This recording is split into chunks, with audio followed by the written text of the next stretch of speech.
Hello दोस्तों, welcome to the channel again. पिछले वीडियो में हमने मेंटली वीक पीपल की कुछ मिस्टेक्स डिस्कस की थी और ये उसी वीडियो का सेकंड पार्ट है जिसमें कुछ और मिस्टेक्स को डिस्कस करने वाले हैं। अगर आपने इस वीडियो का पहला पार्ट नहीं देखा तो आप ऊपर आई बटन पर क्लिक करके उस पार्ट को देख सकते हैं। तो आगे की वीडियो स्टार्ट करते हैं। नंबर 5 है worry about pleasing everyone. Amy Morin का कहना है कि मेंटली वीक लोग हर किसी को प्लीज करना चाहते हैं। इसके लिए मैं आपको एक एग्जांपल देता हूँ। एक 35 साल की औरत है जिसका नाम है मेगन, जिसकी शादी हो गई है और 2 बच्चे भी हैं। पार्ट टाइम जॉब करती है, संडे स्कूल्स में पढ़ाती भी है और गर्ल स्काउट ट्रूप की लीडर भी है। वो हमेशा से एक अच्छी वाइफ और एक अच्छी मदर बनना चाहती थी, पर उसे लग रहा था कि वो ऐसा नहीं कर पा रही है और अक्सर वो अपनी फैमिली पर गुस्सा भी हो जाती थी और उसे नहीं पता था क्यों। वो अपनी बहन के बच्चों की भी देखभाल करती थी ताकि उसकी बहन को बेबी सिटर की जरूरत ना पड़े, और मेगन अपने कजिन के होम प्रोजेक्ट्स और मनी प्रॉब्लम में भी हेल्प करती थी। और कभी कभी गर्ल स्काउट ट्रूप के पेरेंट्स उससे अपने बच्चों को घर ड्राइव करने के लिए भी बोल देते थे। उसको ये भी पता था कि ये सब लोग उसे अपने काम के लिए यूज करते हैं, फिर भी मेगन इनका काम करती थी।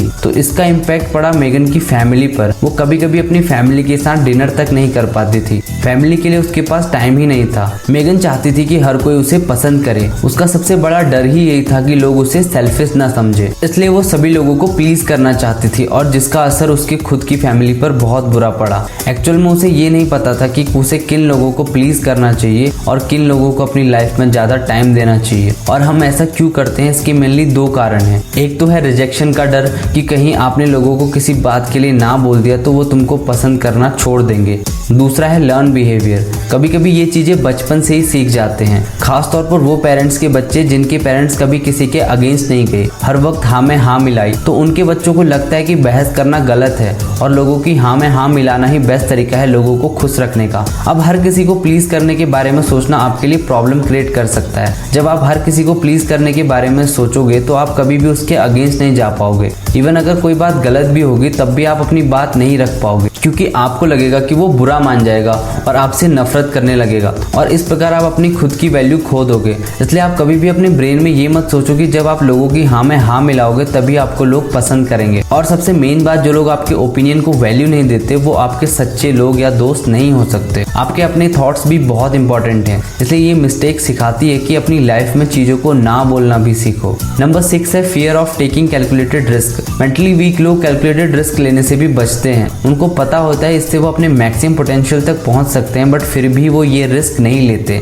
ऐसा उनके साथ इसलिए होता है क्योंकि वो ज्यादातर टाइम उसके नेगेटिव साइड के बारे में सोचते रहते हैं, जैसे कि अगर बिजनेस नहीं चला तो सारे पैसे खत्म हो जाएंगे, सर्वाइव कैसे करूंगा, जिससे उनके अंदर एक डर पैदा होता है और वही डर उनको एक्शन लेने से रोकता है। और दोस्तों ये भी सच है कि आप बिना रिस्क लिए कभी भी एक्स्ट्रा ऑर्डिनरी नहीं बन पाओगे। जितने भी लोग सक्सेसफुल हो पाए हैं उन्होंने कभी ना कभी रिस्क जरूर लिया होता है। दोस्तों अब मैं आपके साथ एक एग्जांपल शेयर करता हूं जिसको सुनने के बाद आप कैलकुलेटेड रिस्क लेने के बारे में जरूर सोचोगे। ओथमार अम्मान एक न्यूयॉर्क की पोर्ट अथॉरिटी के चीफ इंजीनियर थे और कुछ सालों में उनका प्रमोशन हो गया और उन्हें डायरेक्टर बना दिया। मतलब उनके पास एक रेपुटेड जॉब थी, बट वो हमेशा से एक आर्किटेक्ट बनना चाहते थे, तो उन्होंने अपना एक बिजनेस स्टार्ट किया और इस दौरान उन्होंने अमेरिका के बहुत बड़े ब्रिजेस डिजाइन किए, जैसे जॉर्ज वॉशिंगटन ब्रिज उनमें से एक है। बट कमाल की बात यह है दोस्तों, इन्होंने अपना बिजनेस 60 साल की एज में शुरू किया था और इसको सक्सेसफुल भी बनाया। इस एज में जहां लोग ज्यादातर आराम से लाइफ जीने की सोचते हैं, और इन्होंने एक कैलकुलेटेड रिस्क लिया और अपना ड्रीम पूरा किया। इसलिए दोस्तों आपको समझना पड़ेगा कि कैलकुलेटेड रिस्क आपकी लाइफ को मीडियोकर से एक्स्ट्रा ऑर्डिनरी बनाएगा। अगर ओथमार 60 साल की एज में कर सकते हैं तो आप भी कर सकते हो। नंबर 7 है dwell on the past. Amy Morin कहती है मेंटली वीक लोग हमेशा पास्ट में फंसे रहते हैं और सोचते हैं कि अगर एक रिवाइंड बटन होता वो सब चीजें ठीक कर देते, और उन गलतियों को बार बार अपने ब्रेन में सोचकर टाइम वेस्ट करते हैं और कभी कभी सोचते हैं कि उनकी सारी खुशियां पीछे छूट गई हैं। मेंटली वीक लोगों को कुछ फीलिंग जैसे गिल्ट, शेम, एंगर पास्ट में फंसाए रखती हैं। पास्ट में जीने से आप अपने प्रेजेंट को मिस कर देते हो। आपकी फिजिकल और मेंटल हेल्थ दोनों अफेक्ट होती है, जिसकी वजह से आप लाइफ में अच्छे डिसीजन नहीं ले पाते। आपको ये पता है कि आप पास्ट को कभी ठीक नहीं कर सकते, बट आप उससे खुद को डाइवर्ट कर सकते हैं। इसके लिए आप कुछ चीजें ट्राई कर सकते हैं, जैसे नंबर 1 है प्रैक्टिस फॉरगिवनेस। माफ करना सबसे अच्छा तरीका है चीजों को भुलाने का और मैटर को अच्छे से सॉल्व करने का। दूसरी चीज, आप उन बिहेवियर में चेंजेस लाने की कोशिश कर सकते हो जो आपको इमोशनली पास्ट में ले जाती है। अगर आपको ये चीजें भी हेल्प नहीं करती तो आपको प्रोफेशनल हेल्प लेनी चाहिए। प्रोफेशनल्स आपको उन मेमोरीज से एसोसिएटेड स्ट्रेस को रिड्यूस करने में हेल्प कर सकते हैं। दोस्तों, अपनी गलतियों पर विचार करना अच्छी बात है, बट उनमें फंसे रहना आपके लिए हार्मफुल हो सकता है। 2013 में यूनिवर्सिटी ऑफ ओहायो में हुई रिसर्च से पता चला कि पास्ट में जीने की वजह से आपको हार्ट डिजीज, इवन कैंसर भी हो सकता है। नंबर 8 है make the same mistake over and over. John Pavel कहते हैं कि एक रियल मिस्टेक वो है जिससे हम कुछ नहीं सीखते। ठीक कुछ ऐसा ही हुआ जूली के साथ। जूली हर बार अपना वेट लूज करती, फिर कुछ टाइम बाद वो दोबारा वेट गेन कर लेती थी। उसके साथ ऐसा कई सालों से हो रहा था, क्योंकि जब भी वो वेट लूज कर लेती थी वो फिर उसे सेलिब्रेट करती थी एक हैवी डिनर या आइसक्रीम से या अनहेल्दी फूड से, और कभी कभी एक्सरसाइज भी स्किप कर देती थी। और ऐसा काफी लोगों के साथ होता है, वो वेट लूज करते हैं फिर दोबारा गेन कर लेते हैं। ऐसा होता है उन्हीं मिस्टेक्स को बार बार रिपीट करने से। रिपीटिंग मिस्टेक्स आपको गोल अचीव करने नहीं देती, आप फ्रस्ट्रेट होते हो, और मिस्टेक्स को अवॉइड करने के लिए आपको उसे स्टडी करना पड़ेगा।